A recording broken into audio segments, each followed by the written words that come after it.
My name is Chris. I had never been to Miami before. I had planned this trip years ago with my best friend Jeremy, but when everything shut down, we canceled it. Now, after years, I finally decided to go. Life felt normal again, and I wanted a change. I told myself I'd drive there alone this time. Jeremy still lived in Miami. We hadn't met in years, and he sounded excited when I called him. He said, "Come soon, Chris. It'll be good to see you again." So I packed my bag, filled the car, and started my long drive to Miami. It was a bright morning when I started. I played old songs from the radio, Dr. Dre, Eminem, some 90s hits. Everything felt normal, but after a few hours on the highway, something strange happened. The radio stopped playing music and turned to static. At first I thought I had lost the signal, but then the screen on my car radio began to change. The numbers of the radio station started turning into letters. The letters moved, forming strange words, like the signal was talking to me. Then, the volume started going up by itself. I turned the knob to make it quiet, but the numbers kept moving on their own. For a few seconds, I just stared. Then, the screen went black. I shook my head and said to myself, "It's just a glitch."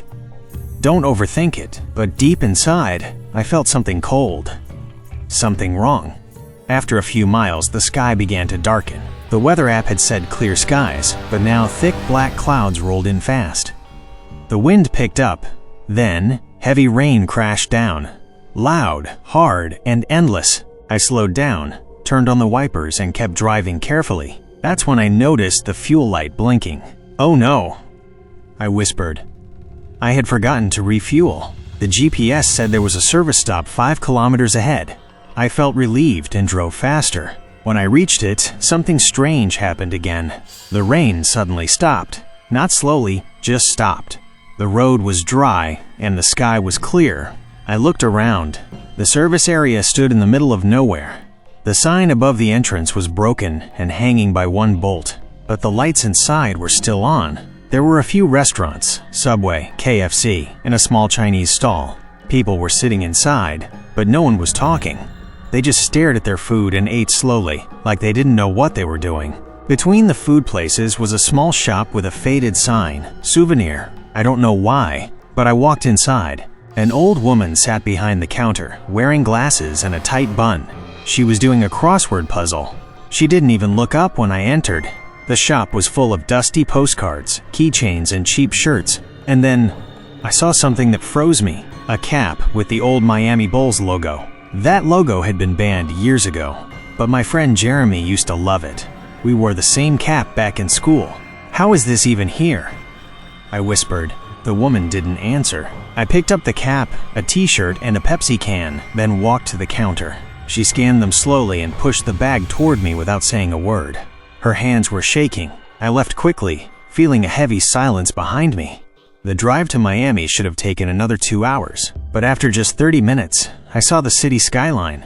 It didn't make sense. The GPS said I was still 60 kilometers away. I rubbed my eyes, but there it was, the bright, shining city of Miami. Something about it looked too clean, too perfect. Like a photo come to life. I drove in slowly. People were walking around, cars were moving, everything seemed normal. But I couldn't shake the feeling that something wasn't real. Then, a man stepped onto the road. I slammed the brakes and stopped just in time. A little boy came out from behind him, holding a melting ice cream. The man looked at me with wide eyes. He didn't move, didn't say anything. It felt like he was angry that I was there. I drove away quickly, heart pounding. Jeremy's house was in a quiet neighborhood near the beach. When I arrived, he was standing outside with his brown dog, Rudolph. He smiled wide when he saw me. "Chris, finally!" I hugged him, then bent down to pat Rudolph. "You still have him?" I asked. "Of course, he's family," Jeremy said, laughing. I gave him the Miami Bulls cap I had bought. He looked at it and froze for a moment. "Where did you find this?" he asked softly. "Some souvenir shop on the highway," I said. He nodded slowly, then smiled again. "That shop closed years ago." I laughed nervously. "Well, it's open now." But deep inside, I wasn't so sure. That evening, we had dinner and talked for hours about old times. Jeremy said he had been working too much lately. "I am just tired, man," he said. "Sometimes I feel like this city never sleeps." Rudolph slept by the door, snoring softly. Later that night, I went to bed in the guest room. I was half asleep when I heard a crack outside. It sounded like wood breaking. I looked through the window and froze. Rudolph was outside, on fire.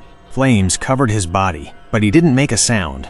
He just stood there, watching me. I screamed for Jeremy and ran downstairs. But when Jeremy came out, Rudolph was fine, standing near the door, wagging his tail. "Chris, what's wrong?" Jeremy asked. I saw him burning," I said, shaking. He looked outside and laughed nervously. "You probably had a bad dream." "Go back to sleep," but I knew what I had seen. The next evening, we were watching TV.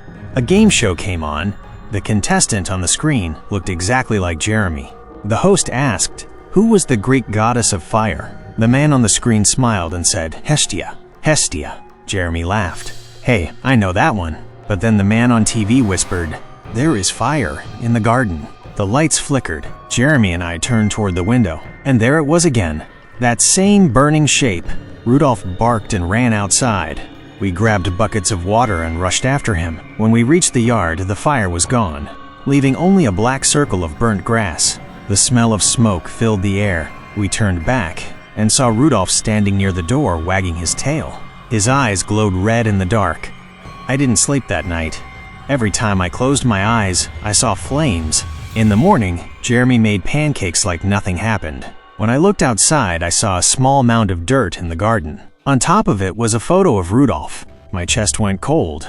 I asked, "Jeremy, what's that?" He smiled and said, "Just an old memory." Rudolph was lying near the couch, looking perfectly alive. I wanted to leave, but I didn't know how to say it. That afternoon, Jeremy said, "Let's go for a drive. There's a place I want to show you, coral beaches inside the woods." It sounded strange, but I agreed. Maybe getting out would clear my head. We drove for hours, through green fields and empty roads. The wind felt cool. The air was calm. For the first time, I felt peaceful. But when we stopped, I realized we were in the middle of nowhere. "Where are we?" I asked. He smiled. "You'll see." We climbed a small hill. The view was beautiful. A wide open field, the sound of birds, sunlight falling like gold. Then I blinked, and everything changed. The field was gone. The sky turned gray. Thick white mist surrounded us. "Jeremy?" I called. No answer. "Jeremy!" I shouted again. The mist grew thicker, colder. My breath turned white. Then I heard footsteps. Slow? Careful. Coming closer. A shadow appeared through the fog. Tall, thin, moving without sound. I turned and ran.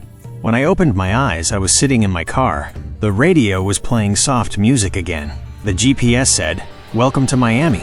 The sun was shining, and the road was empty.